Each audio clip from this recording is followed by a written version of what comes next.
ஒருவர் முதுகில் விழுந்த அடி ஒரு ராஜ்யத்தையே உலுக்கியது. அந்த அடியை அனைவர் மீதும் கடத்திய அந்த கண்ணுக்கு தெரியாத சக்தி எது?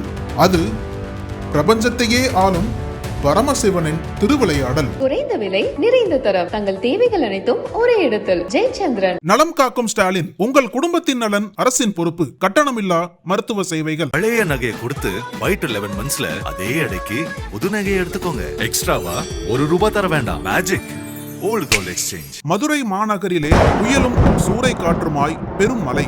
வைகை ஆற்றின் கரையை உடைத்துக் கொண்டு வெள்ள நீர் ஊருக்குள் புகுந்துவிட்டது.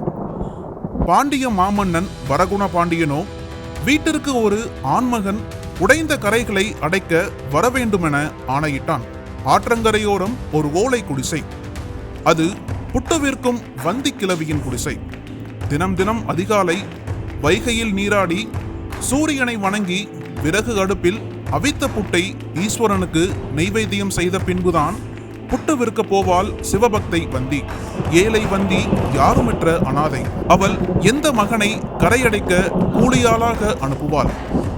அப்போது குடிசைக்கு வெளியே ஒரு இளைஞன் மண்வெட்டியும் கூடையுமாய் நின்று, எனக்கு வேலை ஏதாவது கொடு தாயே, பசிக்கிறது என்றான் வந்தியிடம். புட்டு கொடுக்கிறேன், வயிறு நிறைய சாப்பிடு, எப்போது பசித்தாலும் இங்கு வா, புட்டை உணவாக கொடுப்பேன், என் வீட்டு கணக்கில் கூலியாக போய் மண் அள்ளுவாயா என்றாள் வந்தி.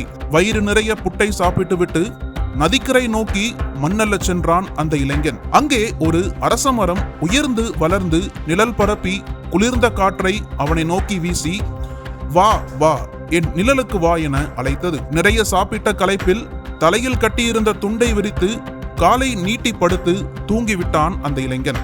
அந்த நேரமாக பார்த்து உடைந்த கரைகளை அடைக்கும் வேலைகளை பார்வையிட குடிபடை சேனையுடன் வந்த மன்னன் வரகுண பாண்டியன் வேலை செய்யாமல் தூங்கிக் கொண்டிருந்த இளைஞனின் முதுகில் கையில் இருந்த பிரம்பால் சுளீரென ஒரு அடி கொடுத்தான். கூலியால் முதுகில் பட்ட அதே சுளீரடி மன்னன் முதுகிலும் விழ துடிதுடித்து போனான் அரசன். மன்னனுக்கு மட்டுமல்ல, அங்கிருந்தவர்களில் வந்தியை தவிர அனைவர் முதுகிலும் சட்டீர் சட்டீர் என பிரம்படி விழுந்தது.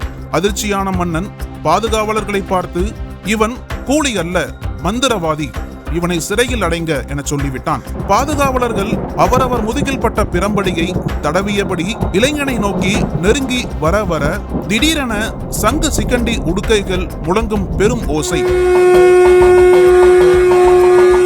அங்கே அதோ அந்த கூலிக்கார இளைஞன் பிரம்மாண்டமான உருவில் பரமேஸ்வரனாக எழுந்தருளி வரகுண பாண்டியனிடம், என் ஏழை பக்தை வந்திக்கு நான் மகனாக வந்தேன். இந்த வந்தி தினமும் காலை நெய்வேத்தியமாக புட்டை எனக்கு படைத்தவள். வந்தியை இனி உன் அன்னையாக பாவித்துக்கொள் என்று சொல்லி மறைந்தார் சிவபெருமான். மலையும் நின்று வெள்ளமும் வடிந்தது. எல்லாம் ஈசன் திருவிளையாடல்.